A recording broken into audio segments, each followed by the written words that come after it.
电视作为家庭娱乐的中枢 ，BenQ 正式推出了全新一代 S 系列电视机种 BenQ S55710。今天帮你要带来的 S 系列机种，在定位上是 BenQ 中高阶定位的家用电视，不过在价位上相对亲民一些。同时 ，BenQ 的 S 系列也继承了历代机种在显色上的良好表现，并且在规格上也进一步更加强化。除此之外，全新的 BenQ S 系列更全面换装了 Android TV 作业系统。不过实际表现究竟如何，一起来看看吧。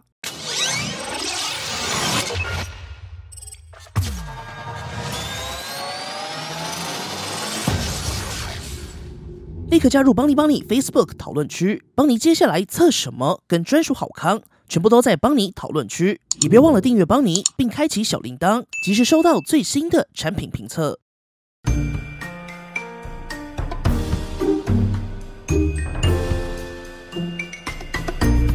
今天帮你要带来的是 BenQ 在家用电视当中中高阶定位的 S 系列机种，价格带则是因为尺寸不同，落在3万到4万5左右。以大型液晶电视来说，相对是比较亲民，容易入手。首先来看外观设计，邦尼手上的机台是55寸的版本，型号则是 BenQ S55710。这里的55代表的就是面板尺寸，710则是 S 系列在2020年度最新机种。外观设计上 ，BenQ S55710整机采用银黑配色的设计风格，搭配上左右2只铝合金金属角座，在设计上是比较高亮时尚的选择。机身厚度上，因为采用的是侧光式背光技术，也更有力把上半部机背厚度做得更薄，最薄的地方只有8.9mm， 在视觉上也能有更利落的感受。而在机背部分，虽然平时看不到，但 S55710在设计上还是比较用心。机背在结构上采用一体式的钢板设计，进一步强化了机身强度跟散热性能，也让 S55710的机背除了上排开孔之外，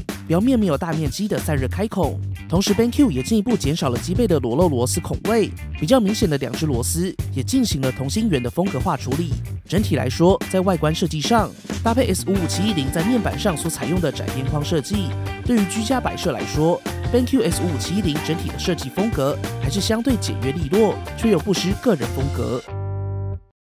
而在 I/O 接孔上，包括了4个 HDMI 接孔，4个都是 HDMI 2.0， 同时 HDMI 2.0 也可以支援 4K 60fps、HDCP 2.2， 而接孔配置由上到下分别是拥有 0.5A 的电流输出，可以提供周边供电的 USB 2.0， 接着是光纤音效输出、耳机输出，以及3个 HDMI 2.0 接孔 ，ARC 则是在 HDMI 1的位置，同时拥有 CEC 阻断功能 ，USB 3.0 则是安排在侧边的最下方，提供 1A 的电流输出，足够驱动大部分的外接硬碟。第2个接孔区域则是在背板上，拥有最后一组的 HDMI 2.0 接孔、视讯接孔以及 RJ45 网络接孔。整体来说，近年最常使用的 HDMI 在接孔规格跟数量上还是比较大方充足。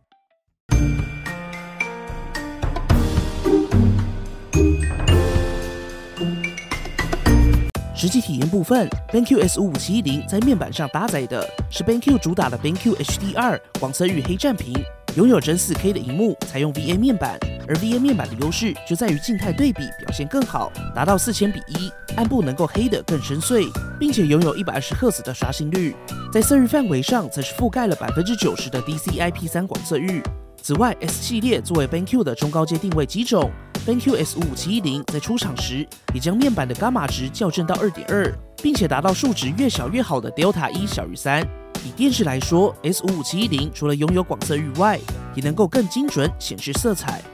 这次在 BenQ S 系列上比较特别的是，提供了内建的 ISF 模式。那什么是 ISF 呢？ ISF 的全名是 Imaging Science Foundation， 美国影像标准协会。除了希望建立关于显示器的各项标准之外，也强调以科学仪器的方式调校显示器颜色。简单来说，在 BenQ S55710上的 ISF 模式，就是由 ISF 认证团队所调校。除了能够更精准还原色彩之外，最重要的是，当你在观看专业制作影像或是影集时，能够尽可能还原导演希望呈现出的原始画面风格。而内建的 ISF Day 以及 ISF Night， 则是可以依据你在开灯时观看，或是关灯时的低光环境中观看自由调整。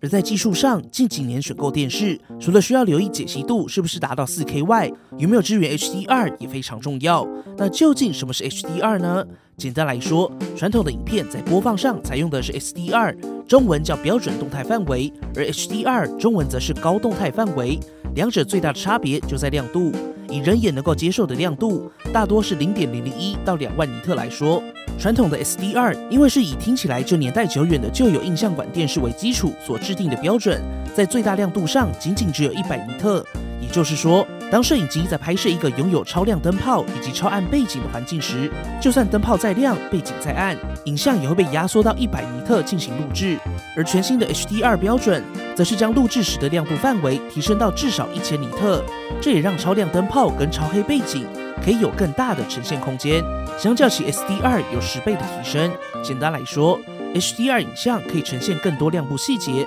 同时让暗部细节表现更好之外，黑的地方也能黑得更为纯净深邃。不过值得一提的是 ，BenQ S5570 常时亮度大约是440尼特，峰值亮度大约是700尼特左右。以同级来说，虽然已经相当不错，不过对于完整呈现 HDR 影像来说，还是稍微可惜。但以实际体验来看 ，BenQ S5570 峰值亮度达到了约700尼特，在一般室内光源当中也算足够了，在同级机种中确实是相对优势的表现。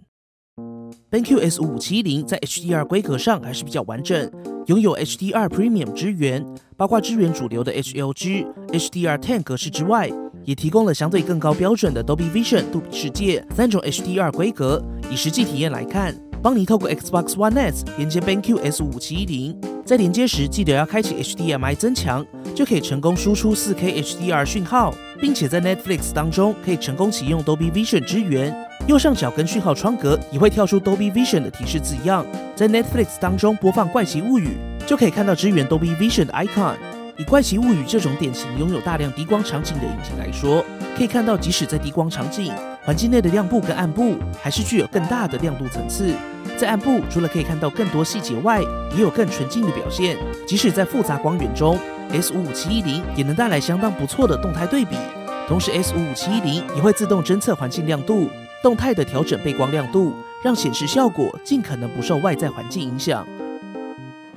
而在背光上，则是采用测光式背光技术，灯条位置是在下方的地侧。邦尼也快速帮大家复习一下测光式背光技术。简单来说，所有的背光电视机种要让萤幕能够亮起来，就需要有外部光源打到面板上。而目前主流的技术有测光式跟直下式两种。直下式就是将 LED 背光模组放到面板后方，大多可以做到更好的区域控光，通常会出现在价位较高的高阶机种。而 BenQ S5710 则是采用测光式背光技术。简单来说，测光式背光就是在面板的四周位置放入背光模组，再透过导光板让萤幕整个亮起来。而 S55710 就是采用测光式背光技术，灯条的位置则是配置在下方的地侧，同时在机身厚度上能够变得更薄，也是受益于测光式背光。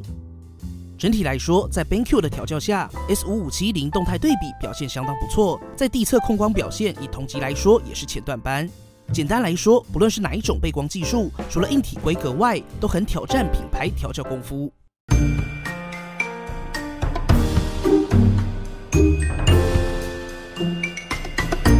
而在智慧体验上 ，BenQ S5570正式全面换装 Android TV 操作系统，规格上搭载2GB 的 RAM 以及16GB 的 ROM， 并且拥有 Android TV 的全套支援，例如 Chromecast、Google 语音助理，最重要的 Google Play 等等。跟 Android 装置一样，在电视断电首次接上电源后，就跟一般手机开机时一样，需要大约1分钟的开机时间。开机后，系统就会以待机形式进行低功耗待命。接下来的每次萤幕开启，就像是点亮手机萤幕一样，速度相比起传统电视会快上一些。而在操作界面上，则跟大多数的 Android TV 没有太大的差异。不过在切换 App 时，还是稍微需要等一下。但以传统自家界面的智慧电视来说，速度表现已经不错了。至于功能部分，我们一个一个来说。首先是 Google Play， 在 Google Play 当中，你几乎可以下载到所有你想使用的各家影音 App。在 S55710 当中，你可以免费安装 YouTube、爱奇艺、My Video 等等。值得一提的是，没有内建 Netflix 真的稍微可惜。但 S55710 则是进一步支援了 Dolby Vision 杜比世界的 HDR 格式。在主流的 HDR 规格中 ，Dolby Vision 可以说是目前最优势的选项之一。以同价位机种来说，同时要有 Dolby Vision 又要有 Netflix， 其实不太可能。所以在 BenQ S5570 已经搭载 Dolby Vision 的前提下，取得 Netflix 就显得容易许多。实际上 Netflix 在各家主流机上盒、MOD 或是家机 Xbox、PS4 都可以找到，算是相对容易上手啦。如果想完美发挥 BenQ S5710 针对 Netflix 的 Dolby Vision 支援，请跟着邦尼一起设定。首先，当然一定要有一台支援 Dolby Vision 的主机。比较容易取得的，包括 Xbox One S 跟 One X 系列，以及 Apple TV 4K 都有。以邦尼手边的 Xbox One S 搭配 BenQ S5710为例，只要一条 Xbox 随附的高速 HDMI 线材，接上后在电视中打开 HDMI 2.0 格式，设定为增强，接着在 Xbox 中打开 Netflix， 就可以成功触发 4K HDR 下的 Dolby Vision 影像讯号。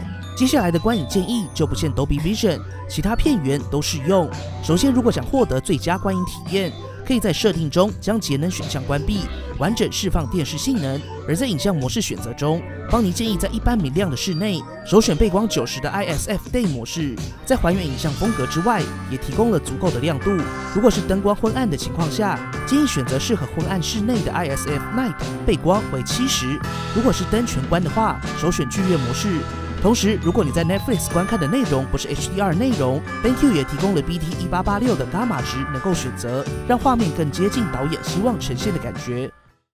而在智慧功能上，接着是 Chromecast， 长期收看邦尼的观众应该已经相当熟悉。Chromecast 就是一种能够从小装置投放到大电视的功能，只要 App 有支援，不论你是 iOS 或是 Android 手机，只要在 App 当中有出现这个投放的小 icon， 就能进行投放，例如 Facebook、YouTube、My Video 都可以。重点是投放后，你的手机不需要维持在同一个画面，你一样可以边滑手机边看电视。此外，既然是 Chromecast， 那透过 Android 手机同步投放，或是透过电脑同步投放的功能，一个都没少。不论是家用，或是偶尔要把电脑放上大萤幕来说，都相当方便。而 BenQ S5710在显示模式上还是相当完整，总共有19种组合，会在 SD2 跟 HDR 当中自动切换，并且可以开启影像跟音效的设定同步，让影像模式切换时，声音也可以自动选择最适合的效果。以观影、看运动、游戏3个重点指标来看，如果你是在看运动赛事 ，BenQ 拥有动态流畅增益，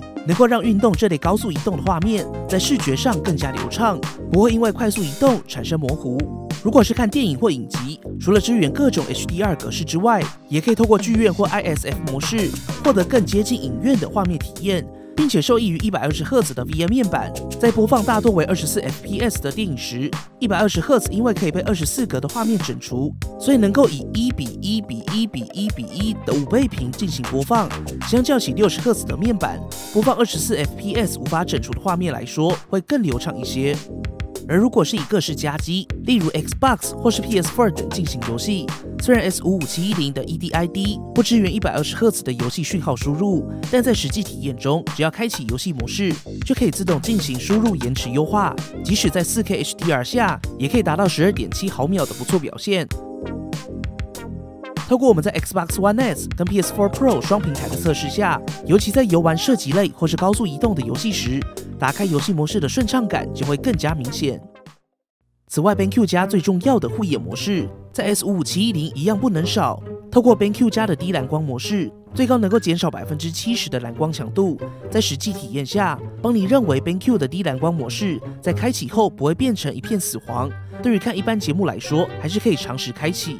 整体来说 ，BenQ S5710几乎可以覆盖一般家用各种需求，而 BenQ HDR 广色域黑占屏在整体显示效果上显色相当自然饱满，在明暗动态对比上也是同价位机种中相对优势的表现。再加上 Android TV 的加持，整体实际体验还是相当不错。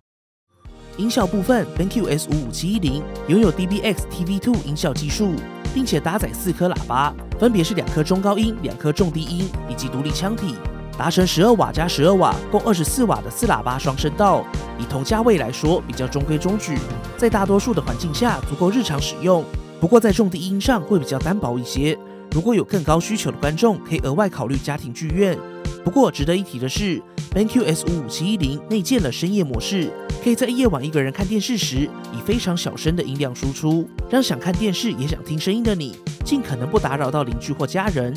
接着帮你也简单介绍一下 BenQ 在 S5710所随附的遥控器，在连接上采用的是蓝牙，所以可以不分方向，想对哪里按都不是问题，并且可以进行语音传输。大家都知道用遥控器打字非常不方便，所以用说的还是比较简单直觉。整体功能键配置也已经慢慢朝向下个世代的智慧电视迈进。最上方的是电源键，接着是左上方的各式 App 快捷按钮，再来是最常遇到的智慧操控区域，而中间的彩色按钮就是 Google 语音助理的按钮，只要按下后就可以启动在电视上的 Google 语音助理。例如说出你要看的电影，就可以一次搜寻电视所有 App 当中是不是有你要看的内容，不用一个一个找，相当方便。不过邦尼认为主页按钮区域下方的返回以及主画面按钮，实际上在操作时比较容易误触，如果可以独立出来，或是加上更明显的防呆设计，也会更有利于盲操作。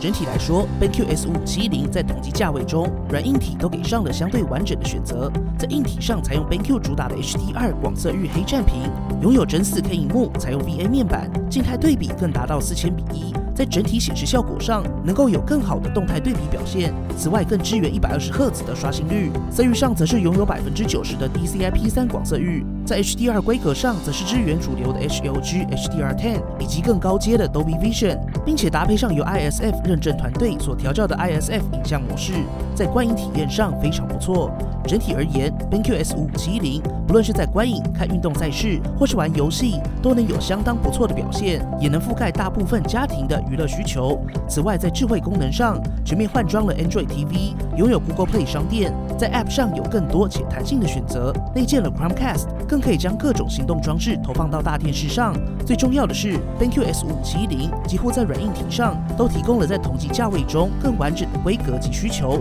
如果你正在寻找一台功能完整，同时价位更亲民的 4K 大型电视，那 BenQ S570千万别错过喽！好啦，本期节目结束了，不要忘记右上角进行投票。如果喜欢本期的节目，不要忘记订阅邦尼，并且打开小铃铛，及时收到最新的评测通知。当然，你也可以在 Facebook 邦尼 AI 小助理、Instagram 以及 Line@ 找到我们。如果还有其他问题，别忘了底下留言。那我们就下期影片再见啦！